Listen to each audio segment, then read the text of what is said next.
Tonight, the new apartheid, non-Aboriginal Australians to be banned from yet another tourism site, this time banned from Australia's biggest lake, and for cultural reasons again. I'll speak to the Commodore of the yacht club that could be driven out of business.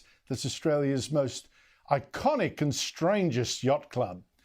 Plus, 2 more polls spelled trouble for the Albanese government, and a victory for people power, a wind farm that we've fought here on the show. It's now blocked. Also tonight, 2 friends want to job share as a federal politician.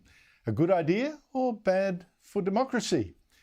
Plus, Papua New Guinea protests after US President Joe Biden tells a fake story about his uncle being eaten by cannibals there, leaving his staff struggling to explain.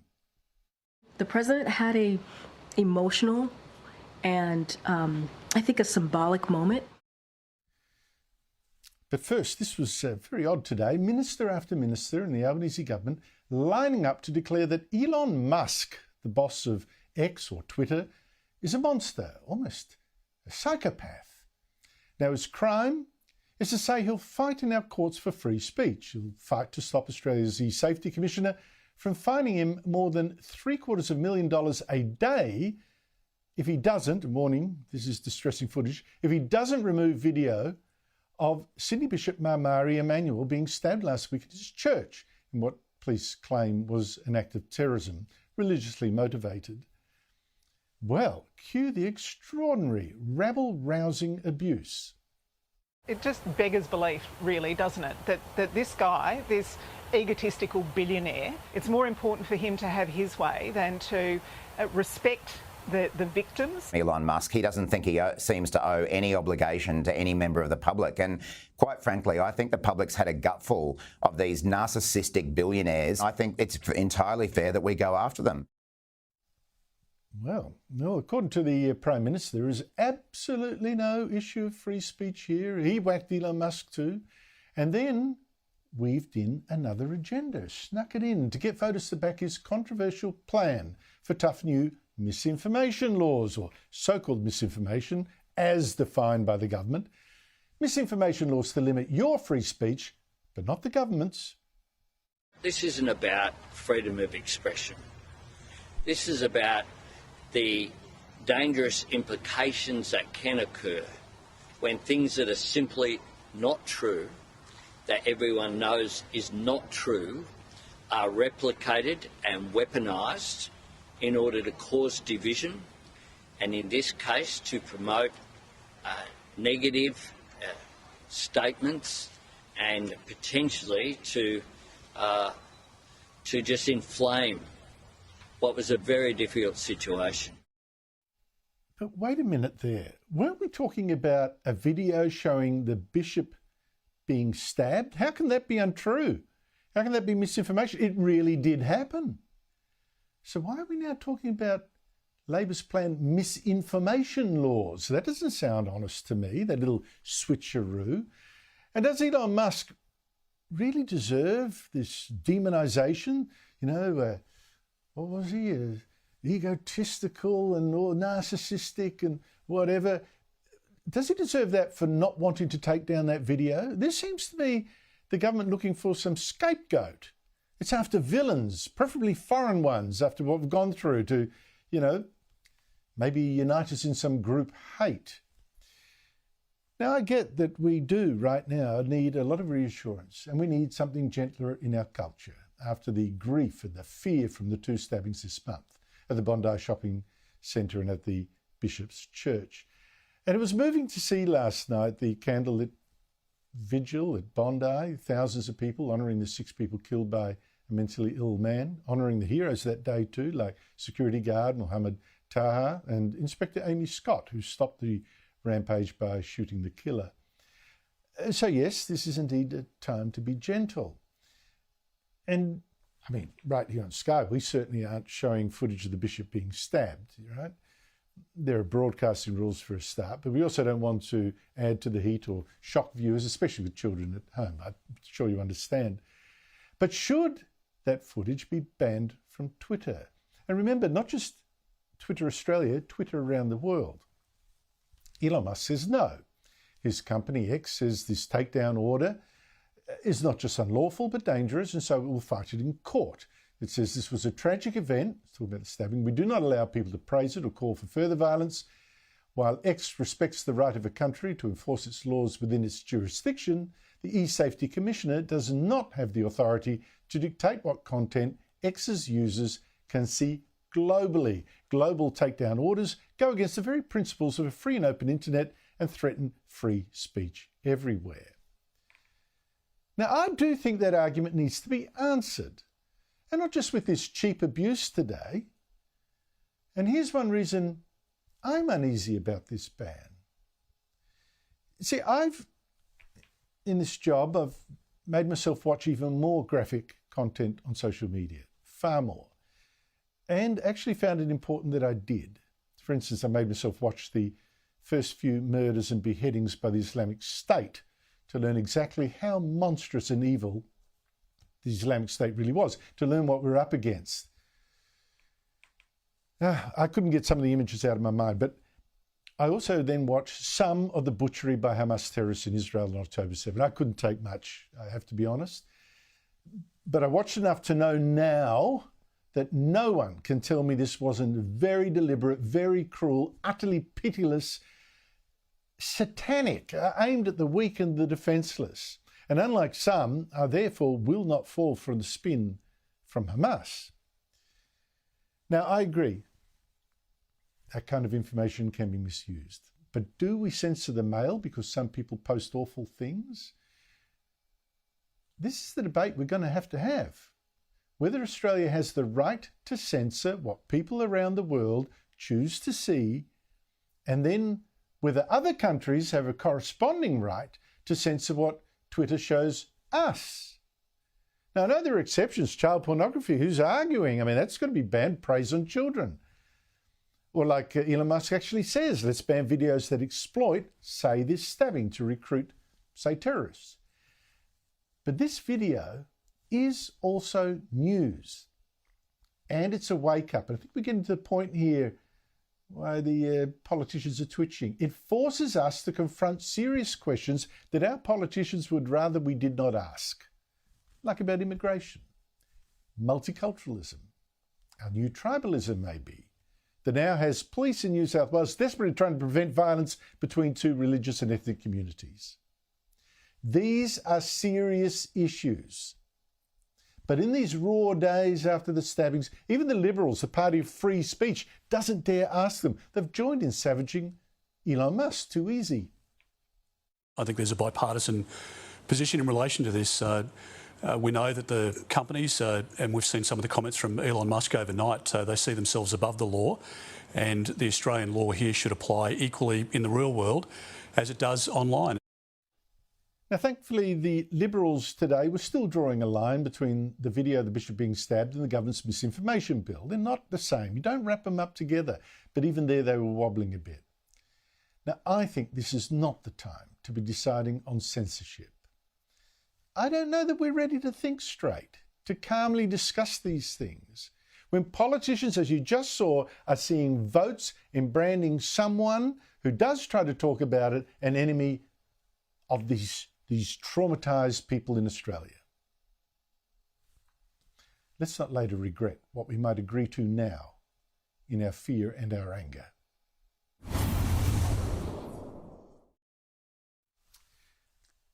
There was one piece of good news for the Albanese government in today's polls. Good news for the government, but I think terrible news for the rest of us. News polls showed 56% of people polled said yes to the Prime Minister's new plan for something he calls the Future Made in Australia scheme. Lovely title, but this is, I think people here are backing real trouble if they support this. And that became very clear just last Friday, when yet another company went splat.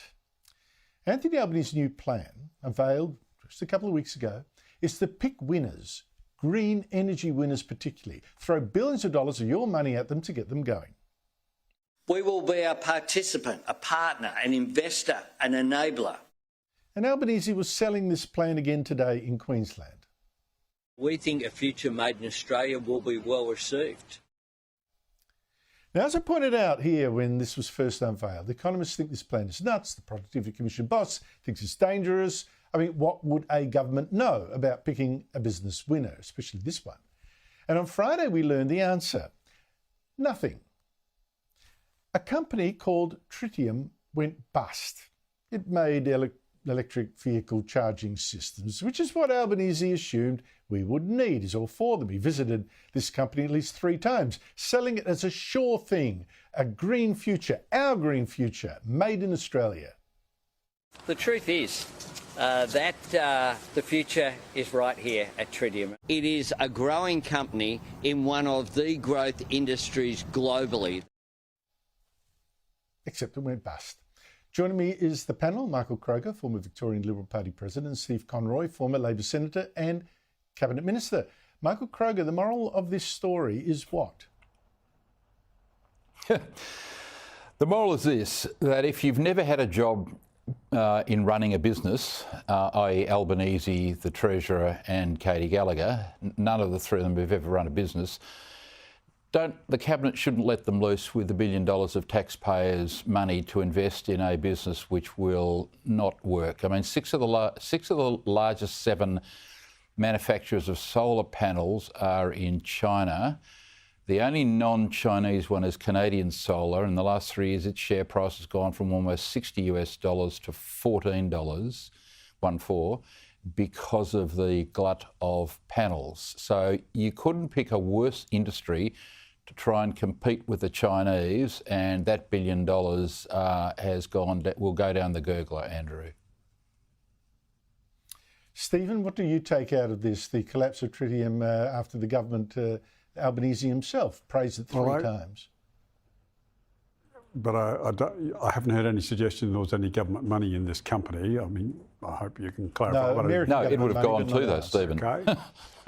But so let's be clear. I hope Peter Dutton stakes the ground with Michael Kroger's position. I think that the desire of the Australian community to see security in supply chains far outweighs a now outdated economic model of international capital flows as if they're unimpeded by sovereign interests. We currently have China completely destabilising 2 or 3 separate markets to force competitors out of business so they can keep a vice-like grip on vital sectors of our supply chains. We're seeing this happen in rare earth, in nickel at the moment. They are subsidising Indonesian mines to pump out nickel, to destabilise other mines and other businesses in this sector. This is not an accident. This is a deliberate, coercive attack on the free market. Right. And so those who want to claim that there's a free market here. Example. Okay? Well, I can give you lithium. That's an excellent example, but I'm saying the alternative, Stephen, the alternative to the nickel example that you gave, and it's brilliant because where our nickel industry is being wiped out, is what I think should be argued for. The reason that Indonesia is able to do this is that they are allowing construction of more than 20 coal-fired power units to give cheap and reliable power to that nickel industry, whereas our nickel industry is relying on very expensive green power.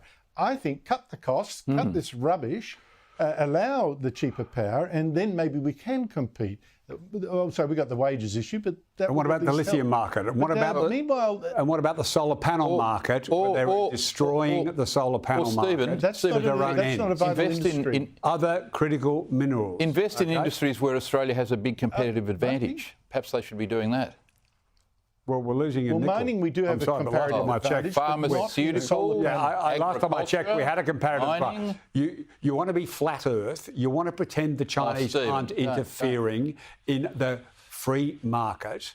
You want to say our defence industries should be forced to rely on incredibly small parts that are made in China, like the F-35. There's a little magnet entirely made, which it needs to fly, entirely made in China. Genius. Stephen, let's move on. The whole point is I've just demonstrated the risk. We build them here. I've just demonstrated the risk, Stephen, where you've got an industry the where the bigger government risk for is political China. reasons think, this chimes with our message. visited this factory 3 times, says it's the future, it goes belly up. That is exactly the risk. That's the problem here.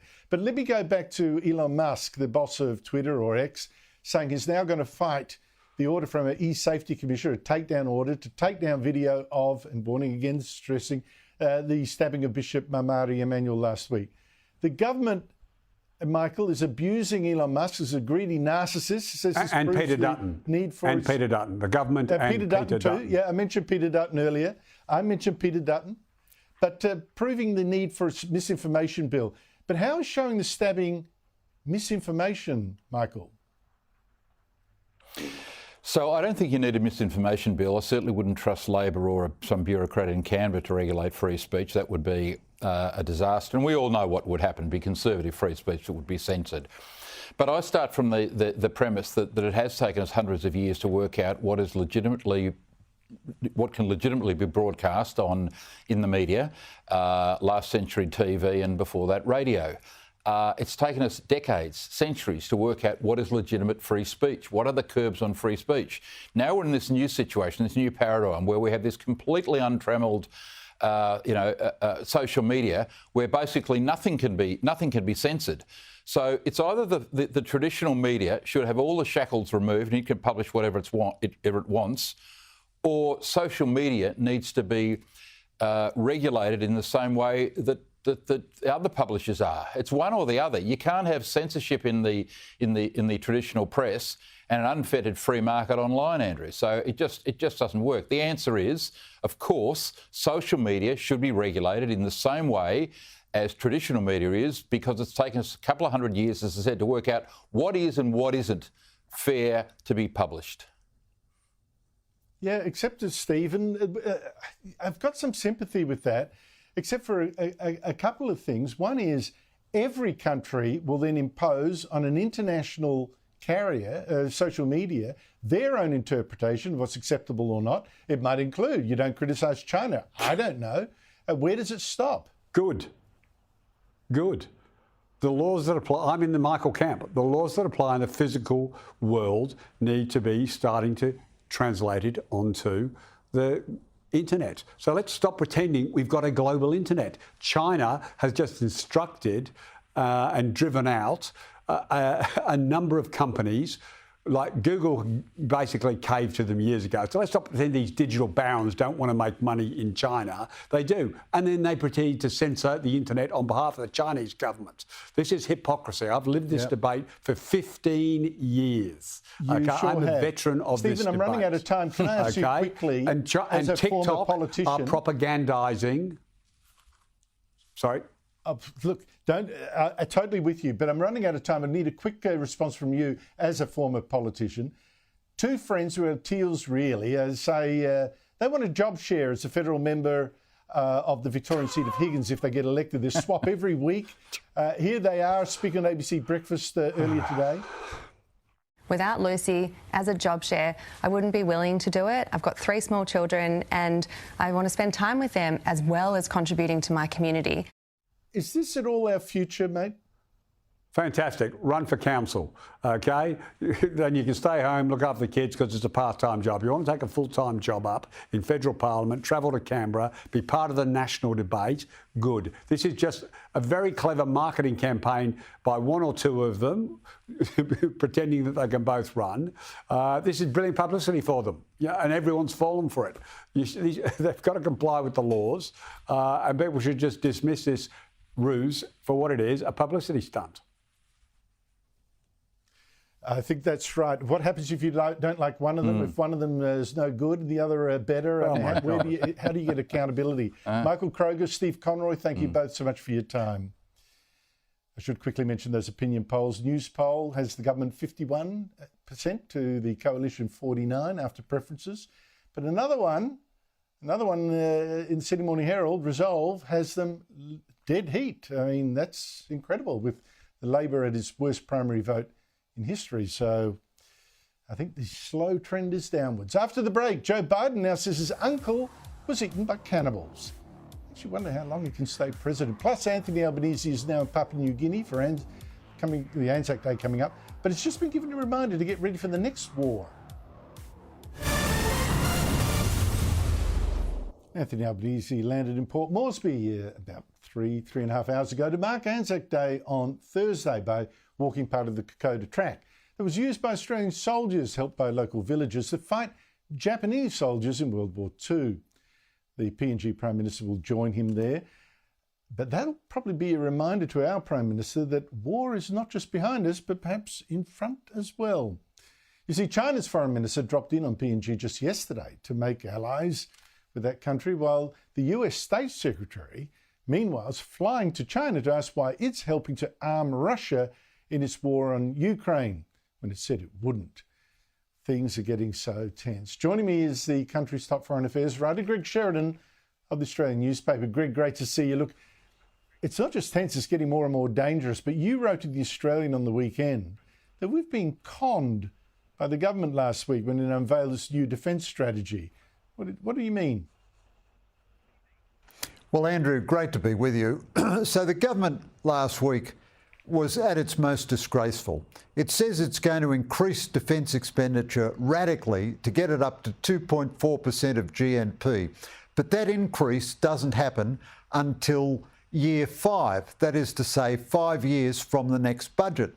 So that means the entirety of the first 2 terms of the Albanese government sees no effective increase in defence expenditure. According to the Australian Strategic Policy Institute, they cut real defence spending in their first budget, and in the forthcoming budget they say they're going to increase by $5.7 billion over 4 years.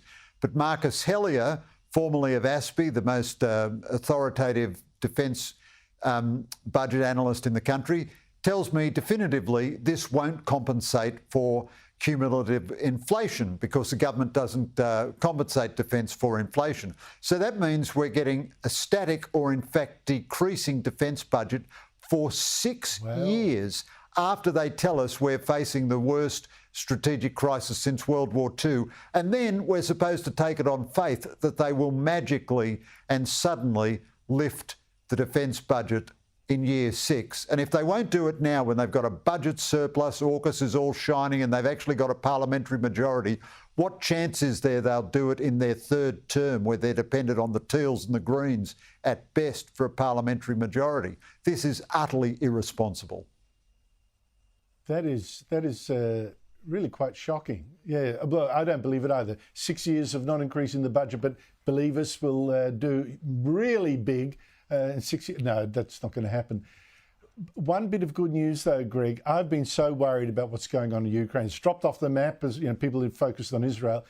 It's actually been running literally out of ammunition. The Russians are again advancing. It's all desperate there, quite desperate. But finally, after half a year of saying no for crass political reasons, the Republicans have finally agreed to help pass nearly $100 billion of aid from the US, military aid for Ukraine. Is it enough? Is it too late? Well, it's very good. It's very good. It's a lot of money. It'll all go, of course, to American arms manufacturers, or the vast majority of it, which is good, and they'll supply the equipment to Ukraine. So it'll be money that goes back into the US economy. It seemed, Donald Trump told the Republicans not to vote for the aid, and to their eternal disgrace, they did as they were told. And because they only have a wafer-thin majority, you only need a couple of them to defect, and they can join with the Democrats and oust any House Speaker. So the most lunatic people, Marjorie Taylor Greene, who thinks that California forest fires are caused by laser beams, run by dangerous businessmen from satellites in the sky. The most wacky lunatic Republicans were stopping this aid. It's a disgraceful comment on the state of Western politics. It seems in this case the Democrats have said, in exchange for getting the aid to Ukraine, they won't vote for the ousting. They won't join with the Republican vandals and vote for the ousting of Mike Johnson. It's a big step forward, but by golly, American politics is in a desperate mess when it takes something like this for something as straightforward as aid to Ukraine to get passed. I thought the whole thing was disgusting. I don't know how many Ukrainian soldiers have died as a result of this politicking unnecessarily. It was just terrible. Meanwhile, this wartime president in the US, Joe Biden, fighting wars helping to fight wars in Ukraine and Israel, twice last week, Greg, falsely claimed one of his uncles had been shot down over Papua New Guinea in World War II and eaten. Here he is. My Uncle Bosie was a hell of an athlete, they tell me, when he was a kid. And he became an Army Air Corps before the Air Force came along. He flew those single-engine planes as reconnaissance over war zones. He got shot down in New Guinea, and they never found the body because there were a lot of cannibals for real in that part of New Guinea. Said it twice, and that's caused some annoyance in PNG since Biden's uncle actually died at sea from a mechanical failure, wasn't shot down, and he certainly wasn't eaten. And Biden's press spokesman, Greg, struggled to explain how the president could twice have got the story so wrong. Here she is. The president had a emotional and I think a symbolic moment.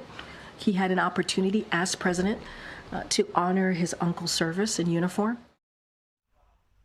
Greg, this man is a wartime president.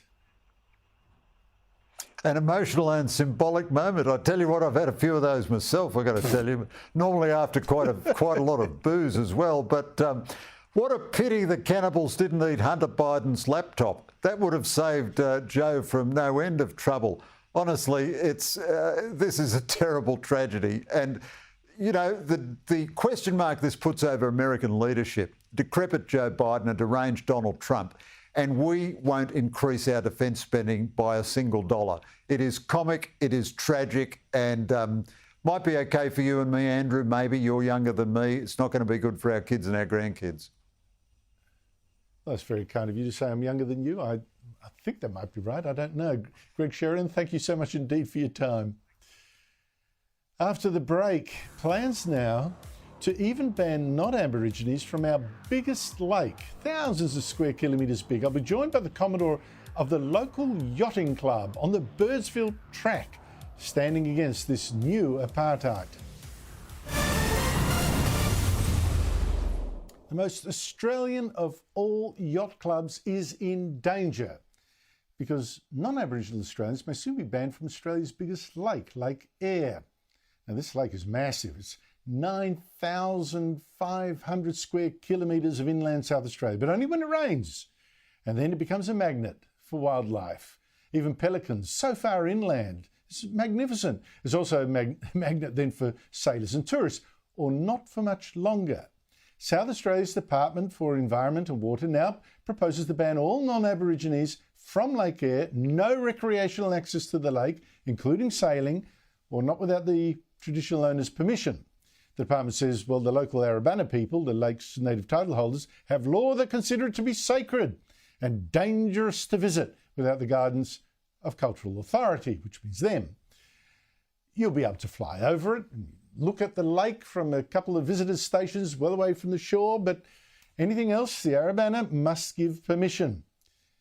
I wonder, do they seriously believe that visiting the site is spiritually dangerous, or is this part of a new power flex? It's already seen similar excuses used to now ban non-Aborigines from climbing Uluru and Mount Warning in New South Wales and parts of the Grampians and Mount Arapiles in Victoria, and from visiting the Gunlong Falls and Kakadu National Park and more.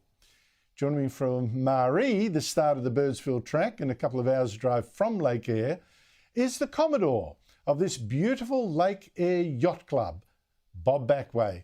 Bob, what a pleasure to speak to you. This proposed ban, what's that going to do to your club? Well, it hasn't stopped us in the past. We're a pretty pig-headed bunch, and we can't believe that this has happened now. I thought I was making inroads with the Arabana. As a matter of fact, one of the members of their council asked me to go sailing and take him sailing a few years ago, and then this happens. The reality is there's a hidden agenda behind this, which has been going on for 13 years now, back to Mike Rand's Labor government in South Australia. He made it his retirement project to get approval for the massive expansion of the BHP's Olympic Dam mine. To do this, they were having a bit of trouble with the local Aborigines here in Maree. So they gave native title, they supported a native title claim for the Arabana people to an area about 4 times bigger than what they traditionally owned. We have evidence of this. There's anthropologist documented evidence. There's also evidence from Arabana people who are friends of mine that this is wrong. But the government's kept on persisting with this. I don't really blame the Arabana. I couldn't believe it either. I couldn't believe it either, Bob. I've seen any number of maps that show the Arabana only had the western coast of it. It's just crazy. But if there is a ban and it is enforced, what is this going to do to tourism? Well, I've been receiving calls from tourist operators since I put it on our website. They're not happy. They're not happy at all. The only people who are happy are the people who run joy flights, because that's the only way you're going to see the lake. Everybody else is very peed off, to put it politely. It's a weird thing. I find it also amazing that the whole 9,500 square kilometres of the lake is a sacred site. I would have thought, well, if they're individual sacred sites, identify them, maybe lock them away, fine. Have you ever seen much ceremony done around the lake? Have you seen these sacred sites? Where? I just don't get it. I think this cultural problem is a relatively recent problem created to give them a case for exclusive access to the area so they can make money out of it. I am aware that they have myths of bunyip-like creatures that live on the lake. As I explained to an elder many years ago, that was quite valid when young children might have wandered onto the lake and died. Most people in Australia know about the bunyip myth. In my culture many years ago, there was the boogeyman. It just kept children in line, and if they did stray out on the lake, they would have died. But as I pointed out to this elder, when I travel on the lake, I've got a compass, a GPS, a satellite phone, and an emergency beacon. I also have the appropriate safety gear, because when the lake is full of water, it is not a national park. The water belongs to Transport SA, and they have rules for us to boating, which we comply with. I don't get it. Just quickly before we go, Bob, the lake at the moment, I understand there's water coming into it. How's it going? There's been water coming in for about a month. It's about 900 mil deep at the moment, but that means well over 500 square kilometres. It does look good from the air, but I doubt if this flood will get deep enough to sail on. We're looking at another lake in the vicinity for an event in July. Well, Bob Backway, may the Lake Eyre Yacht Club live for many, many years to come, but we have to defeat this ridiculous grab for power. I think it's just too much. That lake should belong to all Australians, but thank you so much for fighting. Appreciate it. A big win on the weekend for People Power. Now, we've been interviewing protesters here fighting a planned wind farm with towers 1/4 of a kilometre high next to rainforest near Chillumbit in Queensland. Well, Environment Minister Tanya Plibersek has now said no. That said, she just before said yes to this giant wind farm, the wind factory really near Rockhampton, so win one, lose one. Joining me is Daniel Wild, Deputy Executive Director of the Institute of Public Affairs, and Steve Chavura, Senior Lecturer in History at Campion College and co-author of The Forgotten Menzies. Now, Daniel, it's a strange way of marking Earth Day, isn't it? Hey, we're going to put our towers 1/4 of a kilometre high over your landscape. Happy Earth Day. I mean, no wonder people power against these things is growing. Well, that's right, Andrew. And what this shows is everything that's wrong with net zero. It's destructive, it's unachievable, and it's divisive. We've visited over 80 communities across regional Australia over the last 12 to 24 months, and London to a brick, they do not want these proposals on their land. The wind turbines, the solar panels, the high tension, high voltage transmission lines that are going through prime agricultural farmland. Our research shows that up to 1/3 of Australia's prime agricultural farmland could be destroyed by net zero targets. This is a massive risk to our food security. And it's really a David and Goliath battle, Andrew. These people, some of them win, some of them lose, the local communities, but they should not be put into the position of having to spend their time and their money and their effort and their resources on trying to defeat these proposals from government and cashed-up corporations. Ultimately, as I say, we should not have Tanya Plibersek, the minister who represents Sydney, making decisions about the future of regional Australia. I think, Steve, that Daniel makes a good point, because the reason I think that the Chalumbin protest worked so well, it had a photographer there, Steve Nowakowski, who did really nice videos to show what was at risk, and they went to a lot of effort. They did community. If you haven't got that sort of resource, you're going to get steamrolled. Yeah, exactly. And a lot of communities have been steamrolled. And we've seen the impact on the landscape of these eyesore wind turbines. Even Bob Brown, the founder of the Greens, one of Australia's great environmentalists, has campaigned against these wind turbines because of their devastating impact on wildlife, obviously birds. They leave concrete scars all over the landscape, and Australians are waking up. So this Chalumbin decision is hopefully a good portent that more will be rejected in the future. I hope so too. Daniel, I mentioned earlier the opposition warming to the idea, it seems to me, of censoring social media giants like Twitter and Meta, owner of Facebook. I wonder if they've suddenly become even keener on cracking down on misinformation than they were before, when they see now what Meta's new artificial intelligence tool says when you ask it to list our 5 best prime ministers. 4 are Labor ones, headed by Gough Whitlam, widely believed here to be terrible, then Bob Hawke, who was great, Julia Gillard, would you believe, Malcolm Turnbull, the most left-wing Liberal PM in our history, beats even Bob Menzies and John Howard. Can you believe that? And then finally, Anthony Albanese, who's been in the job for just 5 minutes and sinking in the polls. What does this list from Meta tell you? Well, Andrew, what it does is it reinforces what we know, which is that AI, someone actually has to program the AI. And we know that is overwhelmingly those of a left-wing ideology. Now, what concerns me is it is this program and these tools that are going to be used to police online speech. When you have a post banned from a social media company, or when the government tells you have to pull something down, that's often not an individual sitting somewhere in an office doing that. It is a program that is running an automated algorithm that is detecting so-called misinformation or disinformation. We know that that's going to be put on steroids under the government's proposed misinformation laws, which would empower an unelected bureaucracy in the Australian Communications and Media Authority to direct social media companies to take down what is considered misinformation. But like I say, it's going to be these algorithms that don't have John Howard or Robert Menzies as one of the best prime ministers that is deciding what is and what is not the truth.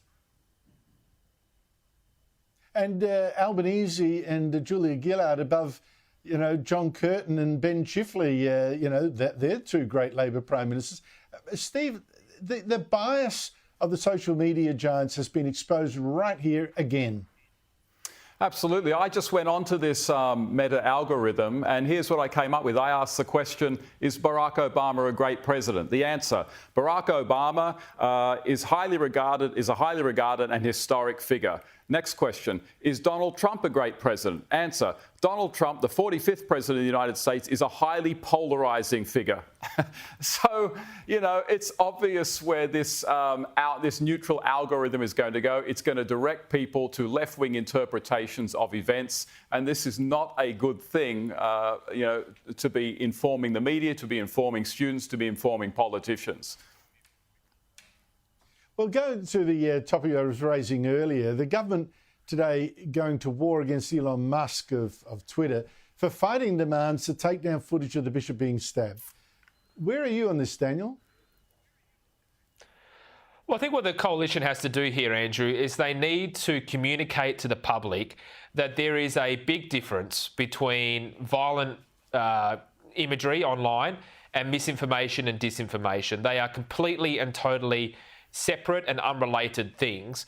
Unfortunately, what the government has done and the communications minister is they're using the stabbing of the bishop and the Bondi stabbings as a smokescreen for introducing their misinformation laws, which have nothing to do with violent imagery online. It's to do with censoring and shutting down debate.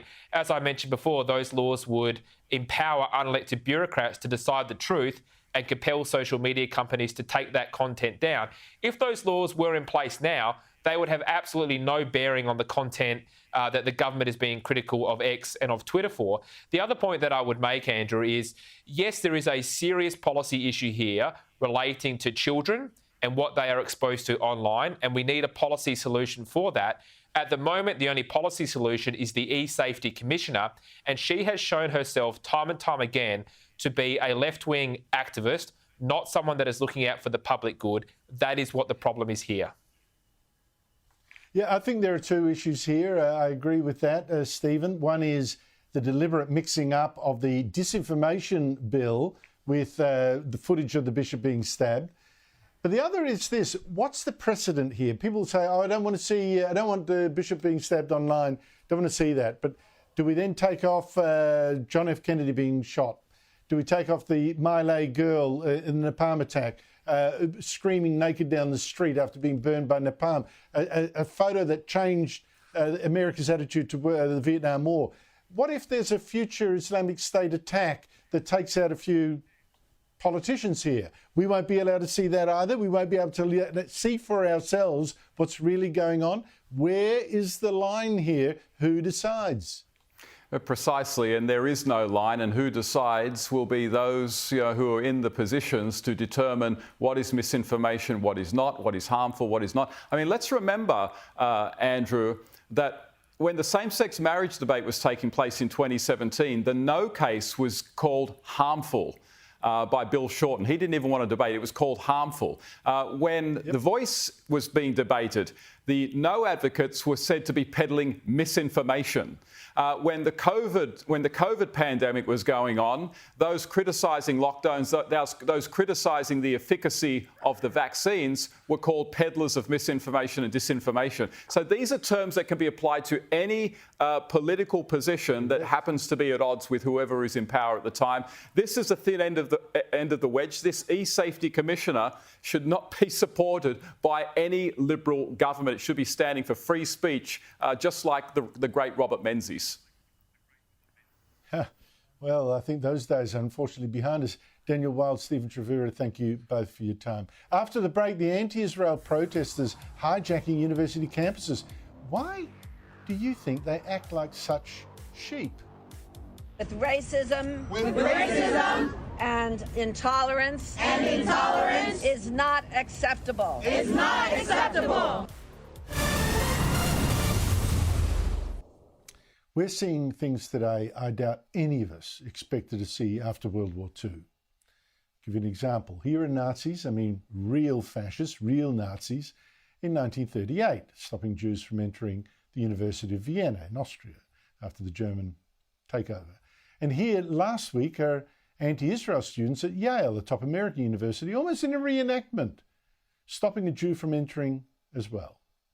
And in Britain last week, a policeman even threatened to arrest the man for walking the street while Jewish. They're threatening to arrest him for being hated so much by anti-Israel protesters on that same street that whatever his view on Israel was, he was now a threat to public order by being openly Jewish. You are quite openly Jewish. This is a pro-Palestinian march. I'm not accusing you of anything, but I'm worried about the reaction to you. You've been escorted out of this area so you can go about your business, go where you want freely, or if you choose to remain here because you are causing a breach of these other people,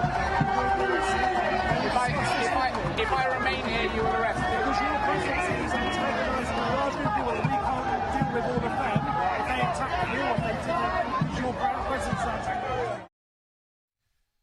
Joining me from London is Esther Kraku, writer, broadcaster, author, and so much more. Esther, great to see you. What's been the reaction to that exchange when the police officers, clearly trying to stop some riot, right, told an openly Jewish man not to walk through the mob? I mean, the reaction here has been just pure shock and horror. I find it ironic that the police officer didn't question why the presence of a Jewish man, a quite clearly Jewish man, would be a problem for these peaceful protesters. That's the bigger question. What he knows implicitly that his reaction, his presence has the potential to be incendiary. Well, the question is why? Who are the real bigots? At the end of the day, we do have freedom of speech here in the UK, but we don't have freedom to incite violence. Even though these pro-Palestinian marches have been going on for months, there is clearly an element that has been intimidating the Jewish community in this country. There have been a small minority, but a minority nonetheless, of people that have been shouting openly for jihad and really hateful anti-Semitic things, chanting anti-Semitic hate theories. You have Jewish owners, shop owners, who cannot open their shops on the Saturdays that these protests are going on, which is bizarre. This is like prime, the prime commercial day on the most important day of the week, and they have to shut their doors because they feel intimidated and uncomfortable by these protests. And you really have to question what the police are doing. Are they actually doing their job? Unfortunately, the public had no choice but to resort to the belief that the Metropolitan Police has been playing favorites, because there have been some protests in this country, particularly during lockdown, that went completely without any hitch, even though it was against all of public health advice for them to carry on. But somehow you have these marches that are clearly intimidating and upsetting one group of people and conflating sort of anti-Israel with anti-Jewish sentiment, and just there's nothing being done about it. How can you possibly tell a man to leave an area for being openly Jewish? That's like saying I should leave an area for being openly black. What the hell am I supposed to do about it? It's completely ludicrous, and it's actually quite disheartening and discouraging. It is. I mean, I have some sympathy with the policeman, because I think elsewhere in the conversation he says essentially there are too many of them for him to handle. And but the thing is, it's got to be, the onus always has to be put on the violence of the protesters, the implicit violence of the protesters. Yes. That's the problem, not the Jew. I've been struck now by how many protesters we now see, particularly the ones, all these anti-Israel students at American universities occupying campuses and all that. How they're just repeating anything for the thrill of being part of the tribe. Nothing they don't know, even when they don't understand, like that slogan from the river to the sea, not even understanding it actually means the destruction of Israel. But look at this. This is the best example. Susan Sarandon, actress, hard left activist, went to Columbia University to cheer on the anti-Israel protesters there. You've got to hear this to believe it. To be attacked. To be attacked. With racism. With racism. And intolerance. And intolerance. Is not acceptable. Is not acceptable. There are many, many people. There are many, many people. Who stand with you. Who stand with you. What did that baaing sound tell you, Esther? It shows clearly that being highly educated isn't a sign of high intelligence. You have these young people paying hundreds of thousands of dollars to basically be sheep and to not engage critically. The thing is, you cannot believe that these people are acting in good faith, because I actually don't believe they understand anything about the conflict and the nuance and the history and all of that. You can have dissenting opinions, but it has to come from a position of being educated. And also part of that means that you don't disparage someone who has a contrary opinion. That's what being an adult is, and having people with different opinions. You should be able to disagree peacefully and not shout things that either have no basis in truth or they have no idea what they're saying. To have someone like Susan Sarandon, who is not an expert on anything, standing there having these presumably highly educated people shouting these things, it's completely bizarre. What a joke. Well, it's always great to talk to you. Thanks for your time. That's it from me. Now, Danica DiGiorgio hosting Shari. Good night.